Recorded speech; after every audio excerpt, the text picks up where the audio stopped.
بسم اللہ الرحمن الرحیم۔ السلام علیکم۔ برائے مہربانی میری اس ویڈیو کو لائک اور شیئر کریں اور میرے یوٹیوب چینل کو سبسکرائب کریں۔ مجھے پیٹرین کے ذریعے سپورٹ بھی کیجیے، شکریہ۔ یہ ہے قاضی محمد سلیمان سلمان منصور پوری کی لکھی ہوئی سیرت نبوی رحمت للعالمین۔ برائے کرم درود شریف پڑھ لیجیے۔ اللہم صلی علی محمد وعلی آل محمد کما صلیت علی ابراہیم وعلی آل ابراہیم انک حمید مجید۔ اللہم بارک علی محمد وعلی آل محمد کما بارکت علی ابراہیم وعلی آل ابراہیم انک حمید مجید۔ دعوت کی کامیابی اور اثرات۔ اب ہم رسول اللہ صلی اللہ علیہ وسلم کی حیات مبارکہ کے آخری ایام کے تذکرے تک پہنچ رہے ہیں، لیکن اس تذکرے کے لیے رہبار قلم کو آگے بڑھانے سے پہلے مناسب معلوم ہوتا ہے کہ ذرا ٹھہر کر آپ صلی اللہ علیہ وسلم کے اس جلیل الشان عمل پر ایک اجمالی نظر ڈالیں جو آپ صلی اللہ علیہ وسلم کی زندگی کا خلاصہ ہے، اور جس کی بنا پر آپ صلی اللہ علیہ وسلم کو تمام نبیوں اور پیغمبروں میں یہ امتیازی مقام حاصل ہوا کہ اللہ تعالیٰ نے آپ صلی اللہ علیہ وسلم کے سر پر اولین و آخرین کی سیادت کا تاج رکھ دیا۔ آپ صلی اللہ علیہ وسلم سے کہا گیا کہ یا ایھا المزمل قم اللیل الا قلیلا، اے چادر پوش رات میں کھڑا ہو مگر تھوڑا۔ سورہ المزمل آیات 1 اور 2۔ اور یا ایھا المدثر قم فانذر، اے کمبل پوش اٹھ اور لوگوں کو سنگین انجام سے ڈرا دے۔ سورہ المدثر آیات 1 اور 2۔ پھر کیا تھا؟ آپ صلی اللہ علیہ وسلم اٹھ کھڑے ہوئے اور اپنے کاندھے پر اس روئے زمین کی سب سے بڑی امانت کا بار گراں اٹھائے مسلسل کھڑے رہے، یعنی ساری انسانیت کا بوجھ، سارے عقیدے کا بوجھ، اور مختلف میدانوں میں جنگ و جہاد اور تگ و تاز کا بوجھ۔ آپ صلی اللہ علیہ وسلم نے اس انسانی ضمیر کے میدان میں جنگ و جہاد اور تگ و تاز کا بوجھ اٹھایا جو جاہلیت کے اوہام و تصورات کے اندر غرق تھا، جسے زمین اور اس کی گوناگوں کشش کے بار نے بوجھل کر رکھا تھا، جو شہوات کی بیڑیوں اور پھندوں میں جکڑا ہوا تھا، اور جب اس ضمیر کو اپنے پاس صحابہ کی صورت میں جاہلیت اور حیات عرضی کے طے در طے بوجھ سے آزاد کر لیا تو ایک دوسرے میدان میں ایک دوسرا مارکا، بلکہ مارکوں پر مارکے شروع کر دیے، یعنی دعوت الہی کے وہ دشمن جو دعوت اور اس پر ایمان لانے والوں کے خلاف ٹوٹے پڑ رہے تھے اور اس پاکیزہ پودے کو پنپنے، مٹی کے اندر جڑ پکڑنے، فضا میں شاخیں لہرانے اور پھلنے پھولنے سے پہلے اس کی نموگاہ ہی میں مار ڈالنا چاہتے تھے۔ ان دشمنان دعوت کے ساتھ آپ صلی اللہ علیہ وسلم نے پہم مارکہ آرائیاں شروع کیں، اور ابھی آپ صلی اللہ علیہ وسلم جزیرۃ العرب کے مارکوں سے فارغ نہ ہوئے تھے کہ روم نے اس نئی امت کو دبوچنے کے لیے اس کی سرحدوں پر تیاریاں شروع کر دیں۔ پھر ان تمام کارروائیوں کے دوران ابھی پہلا مارکہ یعنی ضمیر کا مارکہ ختم نہیں ہوا تھا، کیونکہ یہ دائمی مارکہ ہے۔ اس میں شیطان سے مقابلہ ہے، اور وہ انسانی ضمیر کی گہرائیوں میں گھس کر اپنی سرگرمیاں جاری رکھتا ہے اور ایک لحظے کے لیے ڈھیلا نہیں پڑتا۔ محمد صلی اللہ علیہ وسلم دعوت اللہ کے کام میں جمے ہوئے تھے اور متفرق میدان کے پہم مارکوں میں مصروف تھے۔ دنیا آپ صلی اللہ علیہ وسلم کے قدموں پر ڈھیر تھی، مگر آپ تنگی و ترشی سے گزر بسر کر رہے تھے۔ اہل ایمان آپ صلی اللہ علیہ وسلم کے گردا گرد امن و راحت کا سایہ پھیلا رہے تھے، مگر آپ صلی اللہ علیہ وسلم جہد و مشقت اپنائے ہوئے تھے۔ مسلسل اور کڑی محنت سے سابقہ تھا، مگر ان سب پر آپ صلی اللہ علیہ وسلم نے صبر جمیل اختیار کر رکھا تھا۔ رات میں قیام فرماتے تھے، اپنے رب کی عبادت کرتے تھے، اس کے قرآن کی ٹھہر ٹھہر کر قرأت کرتے تھے، اور ساری دنیا سے کٹ کر اس کی طرف متوجہ ہو جاتے تھے، جیسا کہ آپ صلی اللہ علیہ وسلم کو حکم دیا گیا تھا۔ اس طرح آپ صلی اللہ علیہ وسلم نے مسلسل اور پہم مار کا آرائی میں 20 برس سے اوپر گزار دیے، اور اس دوران آپ صلی اللہ علیہ وسلم کو کوئی ایک معاملہ دوسرے معاملے سے غافل نہ کر سکا، یہاں تک کہ اسلامی دعوت اتنے بڑے پیمانے پر کامیاب ہوئی کہ عقلیں حیران رہ گئیں۔ سارا جزیرۃ العرب آپ صلی اللہ علیہ وسلم کے تابع فرمان ہو گیا، اس کے افق سے جاہلیت کا غبار اٹھ گیا، بیمار عقلیں تندرست ہو گئیں، یہاں تک کہ بتوں کو چھوڑ بلکہ توڑ دیا گیا، توحید کی آوازوں سے فضا گونجنے لگی، ایمان جدید سے حیات پائے ہوئے صحرا کا شبستان وجود آذانوں سے لرزنے لگا، اور اس کی پنہائیوں کو اللہ اکبر کی صدائیں چیرنے لگیں۔ قراء قرآن مجید کی آیتیں تلاوت کرتے اور اللہ کے احکام قائم کرتے ہوئے شمال و جنوب میں پھیل گئے، بکھری ہوئی قومیں اور قبیلے ایک ہو گئے، انسان بندوں کی بندگی سے نکل کر اللہ کی بندگی میں داخل ہو گیا، اب نہ کوئی قاہر ہے نہ مقہور، نہ مالک ہے نہ مملوک، نہ حاکم ہے نہ محکوم، نہ ظالم ہے نہ مظلوم، بلکہ سارے لوگ اللہ کے بندے اور آپس میں بھائی بھائی ہیں، ایک دوسرے سے محبت رکھتے ہیں اور اللہ کے احکام بجا لاتے ہیں۔ اللہ نے ان سے جاہلیت کا غرور و نخوت اور باپ دادا پر فخر کا خاتمہ کر دیا ہے۔ اب عربی کو عجمی پر اور عجمی کو عربی پر، گورے کو کالے پر، کالے کو گورے پر کوئی برتری نہیں۔ برتری کا معیار صرف تقویٰ ہے، ورنہ سارے لوگ آدم علیہ السلام کی اولاد ہیں، اور آدم علیہ السلام مٹی سے تھے۔ غرض اس دعوت کی بدولت عربی وحدت، انسانی وحدت اور اجتماعی عدل وجود میں آ گیا، نوع انسانی کو دنیاوی مسائل اور اخروی معاملات میں سعادت کی راہ مل گئی، بألفاظ دیگر زمانے کے رفتار بدل گئی، روئے زمین متغیر ہو گیا، تاریخ کا دھارا مڑ گیا، اور سوچنے کے انداز بدل گئے۔ اس دعوت سے پہلے دنیا پر جاہلیت کی کار فرمائی تھی، اس کا ضمیر متعفن تھا اور روح بدبودار تھی، قدریں اور پیمانے مختل تھے، ظلم اور غلامی کا دور دورہ تھا، فاجرانہ خوشحالی اور تباہ کن محرومی کی موج نے دنیا کو تاؤ بالا کر رکھا تھا، اس پر کفر و گمراہی کے تاریک اور دبیز پردے پڑے ہوئے تھے، حالانکہ آسمانی مذاہب و ادیان موجود تھے، مگر ان میں تحریف نے جگہ پائی تھی اور ضعف سرایت کر گیا تھا، اس کی گرفت ختم ہو چکی تھی، اور وہ محض بے جان و بے روح قسم کے جامد رسم و رواج کا مجموعہ بن کر رہ گئے تھے۔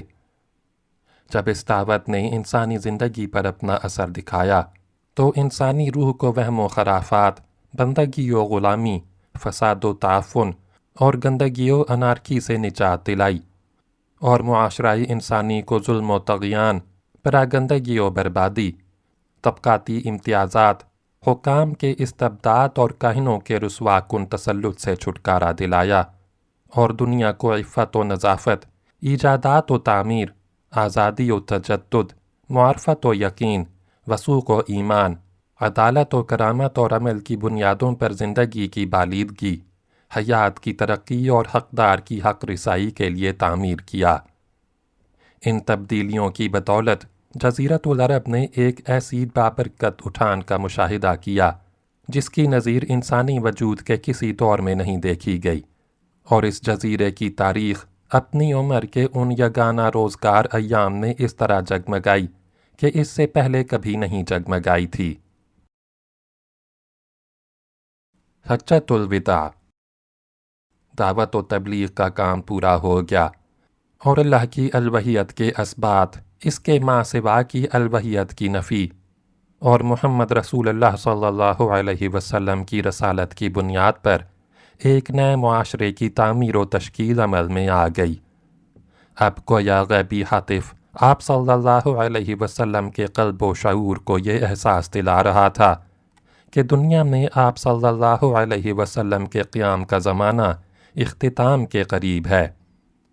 چنانچہ آپ صلی اللہ علیہ وسلم نے حضرت معاذ بن جبل رضی اللہ عنہ کو 10 ہجری میں یمن کا گورنر بنا کر روانہ فرمایا تو رخصت کرتے ہوئے منجملہ اور باتوں کے فرمایا، اے معاذ، غالباً تم مجھ سے میرے اس سال کے بعد نہ مل سکو گے، بلکہ غالباً میری اس مسجد اور میری قبر کے پاس سے گزرو گے۔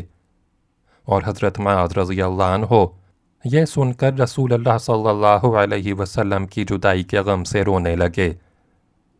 در حقیقت اللہ چاہتا تھا کہ اپنے پیغمبر صلی اللہ علیہ وسلم کو اس دعوت کے ثمرات دکھلا دے جس کی راہ میں آپ صلی اللہ علیہ وسلم نے 20 برس سے زیادہ عرصے تک طرح طرح کی مشکلات اور مشقتیں برداشت کی تھیں، اور اس کی صورت یہ ہو کہ آپ صلی اللہ علیہ وسلم حج کے موقع پر اطراف مکہ میں قبائل عرب کے افراد و نمائندگان کے ساتھ جمع ہوں، پھر وہ آپ صلی اللہ علیہ وسلم سے دین کے احکام و شرائع حاصل کریں، اور آپ صلی اللہ علیہ وسلم ان سے یہ شہادت لیں کہ آپ صلی اللہ علیہ وسلم نے امانت ادا کر دی، پیغام رب کی تبلیغ فرما دی اور امت کی خیر خواہی کا حق ادا فرما دیا۔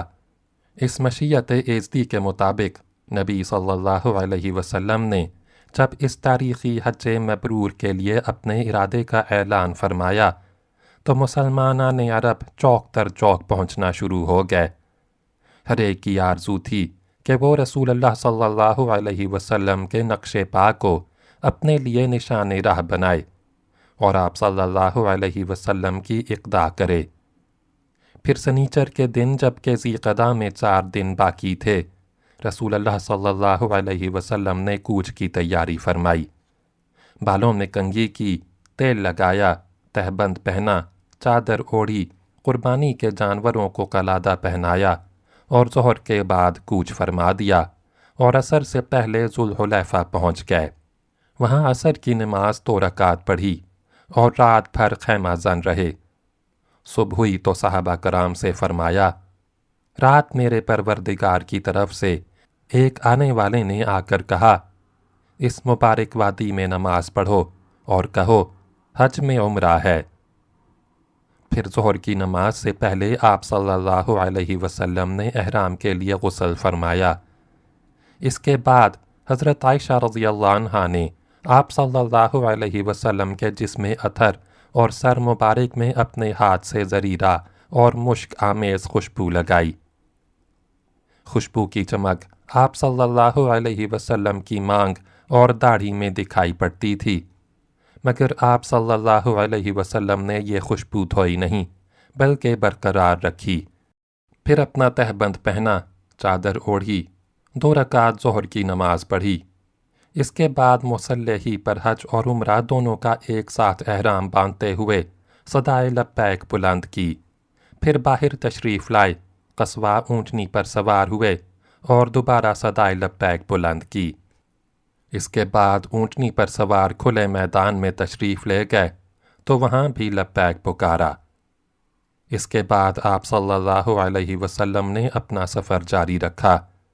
ہفتے بھر بعد جب آپ صلی اللہ علیہ وسلم سر شام مکہ کے قریب پہنچے تو ذی طوا میں ٹھہر گئے، وہیں رات گزاری اور فجر کی نماز پڑھ کر غسل فرمایا۔ پھر مکہ میں صبحتم داخل ہوئے۔ یہ اتوار 4 ذی الحجہ 10 ہجری کا دن تھا۔ راستے میں 8 راتیں گزری تھیں۔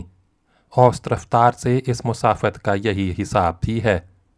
مسجد حرام پہنچ کر آپ صلی اللہ علیہ وسلم نے پہلے خانہ کعبہ کا طواف کیا، پھر صفا و مروہ کے درمیان سعی کی، مگر احرام نہیں کھولا، کیونکہ آپ صلی اللہ علیہ وسلم نے حج و عمرہ کا احرام ایک ساتھ باندھا تھا اور اپنے ساتھ ہدی یعنی قربانی کے جانور لائے تھے۔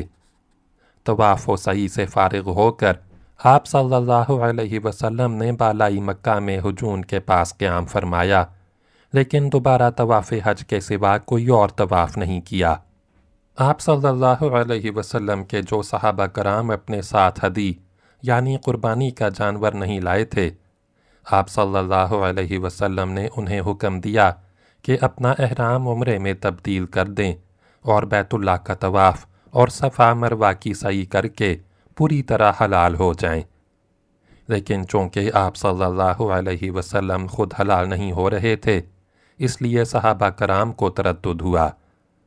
آپ صلی اللہ علیہ وسلم نے فرمایا، اگر میں اپنے معاملے کی وہ بات پہلے جان گیا ہوتا جو بعد میں معلوم ہوئی تو میں ہدی نہ لاتا، اور اگر میرے ساتھ ہدی نہ ہوتی تو میں بھی حلال ہو جاتا۔ آپ صلی اللہ علیہ وسلم کا یہ ارشاد سن کر صحابہ کرام نے سر اطاعت خم کر دیا، اور جن کے پاس ہدی نہ تھی وہ حلال ہو گئے۔ 8 ذی الحجہ ترویہ کے دن آپ صلی اللہ علیہ وسلم منا تشریف لے گئے اور وہاں 9 ذی الحجہ کی صبح تک قیام فرمایا۔ ظہر، عصر، مغرب، عشاء اور فجر 5 وقت کی نمازیں وہیں پڑھیں، پھر اتنی دیر توقف فرمایا کہ سورج طلوع ہو گیا۔ اس کے بعد عرفہ کو چل پڑے۔ وہاں پہنچے تو وادی نمرہ میں قبا تیار تھا، اسی میں نزول فرمایا۔ جب سورج ڈھل گیا تو آپ صلی اللہ علیہ وسلم کے حکم سے قصوہ پر کجاوا کسا گیا، اور آپ صلی اللہ علیہ وسلم بطن وادی میں تشریف لے گئے۔ اس وقت آپ صلی اللہ علیہ وسلم کے گرد 1,24,000 یا 1,44,000 انسانوں کا سمندر ٹھاٹھیں مار رہا تھا۔ آپ صلی اللہ علیہ وسلم نے ان کے درمیان ایک جامع خطبہ ارشاد فرمایا۔ آپ صلی اللہ علیہ وسلم نے فرمایا، لوگو میری بات سن لو، کیونکہ میں نہیں جانتا شاید اس سال کے بعد اس مقام پر میں تم سے کبھی نہ مل سکوں۔ تمہارا خون اور تمہارا مال ایک دوسرے پر اسی طرح حرام ہے جس طرح تمہارے آج کے دن کی، رواں مہینے کی اور موجودہ شہر کی حرمت ہے۔ سن لو، جاہلیت کی ہر چیز میرے پاؤں تلے رون دی گئی، جاہلیت کے خون بھی ختم کر دیے گئے، اور ہمارے خون میں سے پہلا خون جسے میں ختم کر رہا ہوں وہ ربیعہ بن حارث کے بیٹے کا خون ہے۔ یہ بچہ بنو سعد میں دودھ پی رہا تھا کہ انہی ایام میں قبیلہ حذیل نے اسے قتل کر دیا اور جاہلیت کا سود ختم کر دیا، اور ہمارے سود میں سے پہلا سود جسے میں ختم کر رہا ہوں وہ عباس رضی اللہ عنہ بن عبد المطلب کا سود ہے۔ اب یہ سارا کا سارا سود ختم ہے۔ ہاں، عورتوں کے بارے میں اللہ سے ڈرو، کیونکہ تم نے انہیں اللہ کی امانت کے ساتھ لیا ہے اور اللہ کے کلمے کے ذریعے حلال کیا ہے۔ ان پر تمہارا حق یہ ہے کہ وہ تمہارے بستر پر کسی ایسے شخص کو نہ آنے دیں جو تمہیں گوارا نہیں۔ اگر وہ ایسا کریں تو تم انہیں مار سکتے ہو، لیکن سخت مارنا، اور تم پر ان کا حق یہ ہے کہ تم انہیں معروف کے ساتھ کھلاؤ اور پہناؤ۔ اور میں تم نے ایسی چیز چھوڑے جا رہا ہوں کہ اگر تم نے اسے مضبوطی سے پکڑے رکھا تو اس کے بعد ہرگز گمراہ نہ ہوگے، اور وہ ہے اللہ کی کتاب۔ لوگو یاد رکھو، میرے بعد کوئی نبی نہیں اور تمہارے بعد کوئی امت نہیں، لہذا اپنے رب کی عبادت کرنا، 5 وقت کی نماز پڑھنا، رمضان کے روزے رکھنا، خوشی خوشی اپنے مال کی زکوٰۃ دینا، اپنے پروردگار کے گھر کا حج کرنا اور اپنے حکمرانوں کی اطاعت کرنا۔ ایسا کرو گے تو اپنے پروردگار کی جنت میں داخل ہوگے۔ اور تم سے میرے متعلق پوچھا جانے والا ہے، تو تم لوگ کیا کہو گے؟ صحابہ نے کہا، ہم شہادت دیتے ہیں کہ آپ صلی اللہ علیہ وسلم نے تبلیغ کر دی، پیغام پہنچا دیا اور خیر خواہی کا حق ادا فرما دیا۔ یہ سن کر آپ صلی اللہ علیہ وسلم نے انگشت شہادت کو آسمان کی طرف اٹھایا اور لوگوں کی طرف جھکاتے ہوئے 3 بار فرمایا، اے اللہ گواہ رہ۔ آپ صلی اللہ علیہ وسلم کے ارشادات کو ربیعہ رضی اللہ عنہ بن امیہ بن خلف اپنی بلند آواز سے لوگوں تک پہنچا رہے تھے۔ جب آپ صلی اللہ علیہ وسلم خطبے سے فارغ ہو چکے تو اللہ عز و جل نے یہ آیت نازل فرمائی، الیوم اکملت لکم دینکم واتممت علیکم نعمتی ورضیت لکم الاسلام دینا، یعنی آج میں نے تمہارے لیے تمہارا دین مکمل کر دیا اور تم پر اپنی نعمت پوری کر دی اور تمہارے لیے اسلام کو بحیثیت دین پسند کر لیا۔ سورہ المائدہ آیت نمبر 3۔ حضرت رضی اللہ عنہ نے یہ آیت سنی تو رونے لگے۔ دریافت کیا گیا کہ آپ کیوں رو رہے ہیں؟ فرمایا، اس لیے کہ کمال کے بعد زوال ہی تو ہے۔ خطبے کے بعد حضرت بلال رضی اللہ عنہ نے اذان اور پھر اقامت کہی۔ رسول اللہ صلی اللہ علیہ وسلم نے ظہر کی نماز پڑھائی۔ اس کے بعد حضرت بلال رضی اللہ عنہ نے پھر اقامت کی اور آپ صلی اللہ علیہ وسلم نے عصر کی نماز پڑھائی، اور ان دونوں نمازوں کے درمیان کوئی اور نماز نہیں پڑھی۔ اس کے بعد سوار ہو کر آپ صلی اللہ علیہ وسلم جائے وقوف پر تشریف لے گئے، اپنی اونٹنی قصوہ کا شکم چٹانوں کی جانب کیا اور حبل مشاط یعنی پیدل چلنے والوں کی راہ میں واقع ریتیلے تودے کو سامنے کیا اور قبلہ رخ مسلسل اسی حالت میں وقوف فرمایا یہاں تک کہ سورج غروب ہونے لگا۔ تھوڑی زردی ختم ہوئی، پھر سورج کی ٹکیا غائب ہو گئی۔ اس کے بعد آپ صلی اللہ علیہ وسلم نے حضرت اسامہ رضی اللہ عنہ کو پیچھے بٹھایا اور وہاں سے روانہ ہو کر مزدلفہ تشریف لائے۔ مزدلفہ میں مغرب و عشاء کی نمازیں ایک اذان اور 2 اقامت سے پڑھیں، درمیان میں کوئی نفل نماز نہیں پڑھی۔ اس کے بعد آپ صلی اللہ علیہ وسلم لیٹ گئے اور طلوع فجر تک لیٹے رہے۔ البتہ صبح نمودار ہوتے ہی اذان و اقامت کے ساتھ فجر کی نماز پڑھی۔ اس کے بعد قصوہ پر سوار ہو کر مشعر حرام تشریف لائے اور قبلہ رخ ہو کر اللہ سے دعا کی اور اس کی تکبیر و تحلیل اور توحید کے کلمات کہے۔ یہاں اتنی دیر تک ٹھہرے رہے کہ خوب اجالا ہو گیا۔ اس کے بعد سورج طلوع ہونے سے پہلے پہلے منا کے لیے روانہ ہو گئے اور اب کی بار حضرت فضل رضی اللہ عنہ بن عباس کو اپنے پیچھے سوار کیا۔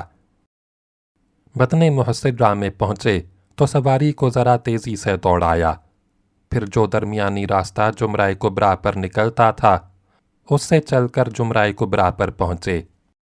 اس زمانے میں وہاں ایک درخت بھی تھا اور جمرہ کبریٰ اس درخت کی نسبت سے بھی معروف تھا۔ اس کے علاوہ جمرہ کبریٰ کو جمرہ عقبہ اور جمرہ اولیٰ بھی کہتے ہیں۔ پھر آپ صلی اللہ علیہ وسلم نے جمرہ کبریٰ کو 7 کنکریاں ماریں، ہر کنکری کے ساتھ تکبیر کہتے جاتے تھے۔ کنکریاں چھوٹی چھوٹی تھیں جنہیں چٹکی میں لے کر چلایا جا سکتا تھا۔ آپ صلی اللہ علیہ وسلم نے یہ کنکریاں بطن وادی میں کھڑے ہو کر ماری تھیں۔ اس کے بعد آپ صلی اللہ علیہ وسلم قربان گاہ تشریف لے گئے اور اپنے دست مبارک سے 63 اونٹ ذبح کیے، پھر حضرت علی رضی اللہ عنہ کو سونپ دیا اور انہوں نے بقیہ 37 اونٹ ذبح کیے۔ اس طرح 100 اونٹ کی تعداد پوری ہو گئی۔ آپ صلی اللہ علیہ وسلم نے حضرت علی رضی اللہ عنہ کو بھی اپنی ہدی یعنی قربانی میں شریک فرما لیا تھا۔ اس کے بعد آپ صلی اللہ علیہ وسلم کے حکم سے ہر اونٹ کا ایک ایک ٹکڑا کاٹ کر ہانڈی میں ڈالا اور پکایا گیا۔ پھر آپ صلی اللہ علیہ وسلم نے اور حضرت علی رضی اللہ عنہ نے اس گوشت میں سے کچھ تناول فرمایا اور اس کا شوربہ پیا۔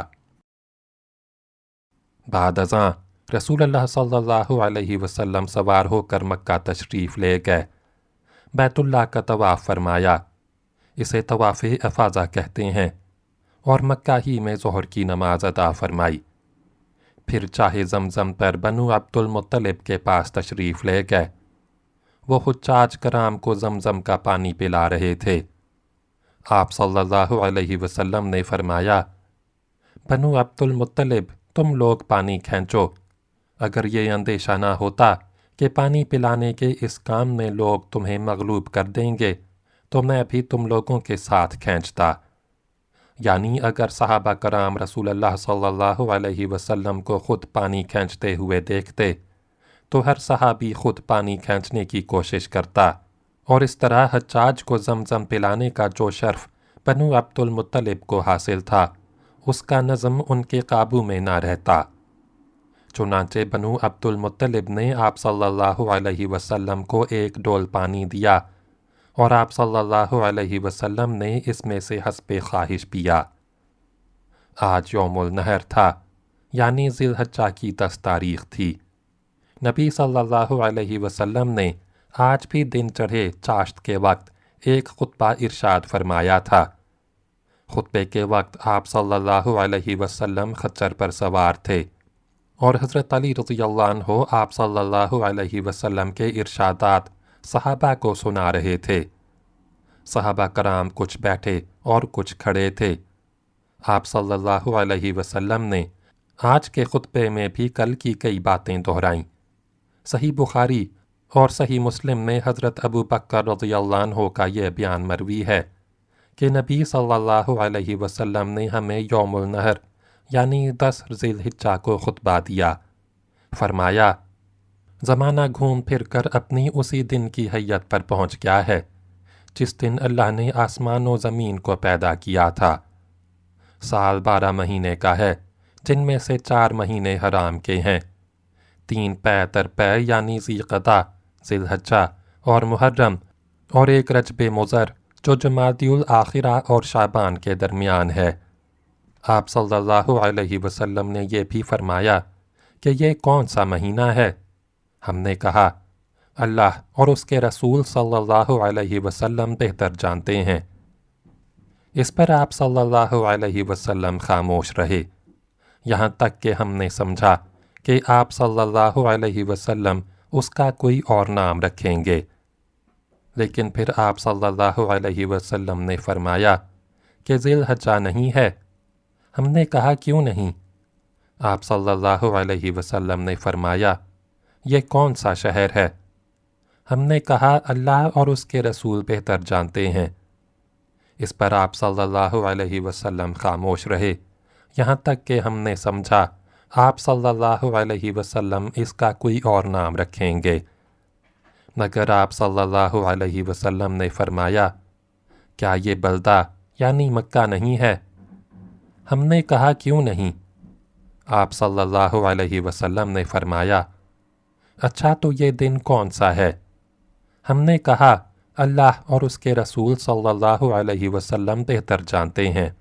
اس پر آپ صلی اللہ علیہ وسلم خاموش رہے، یہاں تک کہ ہم نے سمجھا آپ صلی اللہ علیہ وسلم اس کا کوئی اور نام رکھیں گے، مگر آپ صلی اللہ علیہ وسلم نے فرمایا، کیا یہ یوم النحر یعنی قربانی کا دن یعنی 10 ذی الحجہ نہیں ہے؟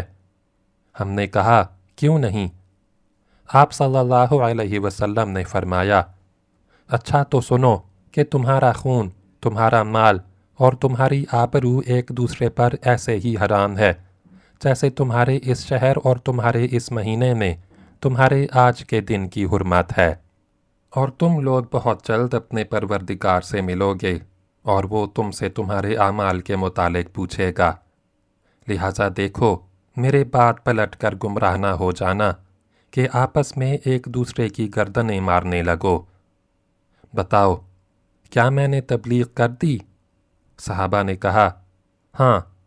آپ صلی اللہ علیہ وسلم نے فرمایا، اے اللہ گواہ رہ، جو شخص موجود ہے وہ غیر موجود تک میری باتیں پہنچا دے، کیونکہ بعض وہ افراد جن تک یہ باتیں پہنچائی جائیں گی وہ بعض موجودہ سننے والوں سے کہیں زیادہ ان باتوں کے در و بست کو سمجھ سکیں گے۔ ایک روایت میں ہے کہ آپ صلی اللہ علیہ وسلم نے اس خطبے میں یہ بھی فرمایا، یاد رکھو کوئی بھی جرم کرنے والا اپنے سوا کسی اور پر جرم نہیں کرتا، یعنی اس جرم کی پاداش میں کوئی اور نہیں بلکہ خود مجرم ہی پکڑا جائے گا۔ یاد رکھو کوئی جرم کرنے والا اپنے بیٹے پر یا کوئی بیٹا اپنے باپ پر جرم نہیں کرتا، یعنی باپ کے جرم میں بیٹے کو یا بیٹے کے جرم میں باپ کو نہیں پکڑا جائے گا۔ یاد رکھو، شیطان مایوس ہو چکا ہے کہ اب تمہارے اس شہر میں کبھی بھی اس کی پوجا کی جائے، لیکن اپنے جن اعمال کو تم لوگ حقیر سمجھتے ہو ان میں اس کی اطاعت کی جائے گی اور وہ اسی سے راضی ہوگا۔ اس کے بعد آپ صلی اللہ علیہ وسلم ایام تشریق 11، 12 اور 13 ذی الحجہ کو منا میں مقیم رہے۔ اس دوران آپ صلی اللہ علیہ وسلم حج کے مناسک بھی ادا فرما رہے تھے اور لوگوں کو شریعت کے احکام بھی سکھا رہے تھے، اللہ کا ذکر بھی فرما رہے تھے، ملت ابراہیمی کے سنن ہدی بھی قائم کر رہے تھے اور شرک کے آثار و نشانات کا صفایا بھی فرما رہے تھے۔ آپ صلی اللہ علیہ وسلم نے ایام تشریق میں بھی ایک دن خطبہ دیا، چنانچہ سنن ابی داؤد میں بسند حسن مروی ہے کہ حضرت سرا بنت بنہان رضی اللہ عنہ نے فرمایا کہ رسول اللہ صلی اللہ علیہ وسلم نے ہمیں روز کے دن خطبہ دیا اور فرمایا، کیا یہ ایام تشریق کا درمیانی دن نہیں ہے؟ آپ صلی اللہ علیہ وسلم کا آج کا خطبہ بھی کل یعنی یوم النحر کے خطبے جیسا تھا، اور یہ خطبہ سورہ نصر کے نزول کے بعد دیا گیا تھا۔ ایام تشریق کے خاتمے پر دوسرے یوم النفر یعنی 13 ذی الحجہ کو نبی صلی اللہ علیہ وسلم نے منا سے کوچ فرمایا اور وادی ابطح کے حیف بنی کنانہ میں فروکش ہوئے۔ دن کا باقی ماندہ حصہ اور رات وہیں گزاری اور ظہر، عصر، مغرب اور عشاء کی نمازیں وہیں پڑھیں۔ البتہ عشاء کے بعد تھوڑا سا سو کر اٹھے، پھر سوار ہو کر بیت اللہ تشریف لے گئے اور طواف وداع فرما آئے، اور اب تمام مناسک حج سے فارغ ہو کر آپ صلی اللہ علیہ وسلم نے سواری کا رخ مدینہ منورہ کی راہ پر ڈال دیا، اس لیے نہیں کہ وہاں پہنچ کر راحت فرمائیں، بلکہ اس لیے کہ اب پھر اللہ کی خاطر اللہ کی راہ میں ایک نئی جد و جہد کا آغاز فرمائیں۔ آخری فوجی مہم۔ رومن امپائر کی کبریائی کو گوارا نہ تھا کہ وہ اسلام اور اہل اسلام کے زندہ رہنے کا حق تسلیم کرے، اس لیے اس کی قلم رو میں رہنے والا کوئی شخص اسلام کا حلقہ بگوش ہو جاتا تو اس کے جان کی خیر نہ رہتی، جیسا کہ معان کے رومی گورنر حضرت فروہ رضی اللہ عنہ بن عمر جذامی کے ساتھ پیش آ چکا تھا۔ اس جرأت بے محابہ اور اس غرور بے جا کے پیش نظر رسول اللہ صلی اللہ علیہ وسلم نے صفر 11 ہجری میں ایک بڑے لشکر کی تیاری شروع فرمائی اور حضرت اسامہ بن زید بنی حارثہ رضی اللہ عنہ کو اس کا سپہ سالار مقرر فرماتے ہوئے حکم دیا کہ بلقا کا علاقہ اور داروم کی فلسطینی سرزمین سواروں کے ذریعے روند آؤ۔ اس کارروائی کا مقصد یہ تھا کہ رومیوں کو خوف زدہ کرتے ہوئے ان کی حدود پر واقع عرب قبائل کا اعتماد بحال کیا جائے اور کسی کو یہ تصور کرنے کی گنجائش نہ دی جائے کہ کلیسا کے تشدد پر کوئی باز پرس کرنے والا نہیں، اور اسلام قبول کرنے کا مطلب صرف یہ ہے کہ اپنی موت کو دعوت دی جا رہی ہے۔ اس موقع پر کچھ لوگوں نے سپہ سالار کی نوعمری کو نکتہ چینی کا نشانہ بنایا اور اس مہم کے اندر شمولیت میں تاخیر کی۔ اس پر رسول اللہ صلی اللہ علیہ وسلم نے فرمایا کہ اگر تم لوگ ان کی سپہ سالاری پر تانہ زنی کر رہے ہو تو ان سے پہلے ان کے والد کی سپہ سالاری پر تانہ زنی کر چکے ہو، حالانکہ وہ خدا کی قسم سپہ سالاری کے اہل تھے اور میرے نزدیک محبوب ترین لوگوں میں سے تھے، اور یہ بھی ان کے بعد میرے نزدیک محبوب ترین لوگوں میں سے ہیں۔ بہرحال صحابہ کرام حضرت اسامہ رضی اللہ عنہ کے گردا گرد جمع ہو کر ان کے لشکر میں شامل ہو گئے اور لشکر روانہ ہو کر مدینہ سے 3 میل دور مقام جرف میں خیمہ زن بھی ہو گیا، لیکن رسول اللہ صلی اللہ علیہ وسلم کی بیماری کے متعلق تشویشناک خبروں کے سبب آگے نہ بڑھ سکا، بلکہ اللہ کے فیصلے کے انتظار میں وہیں ٹھہرنے پر مجبور ہو گیا، اور اللہ کا فیصلہ یہ تھا کہ یہ لشکر حضرت ابو بکر صدیق رضی اللہ عنہ کے دور خلافت کی پہلی فوجی مہم قرار پائے۔ بقیہ اگلی ویڈیو میں سنیں۔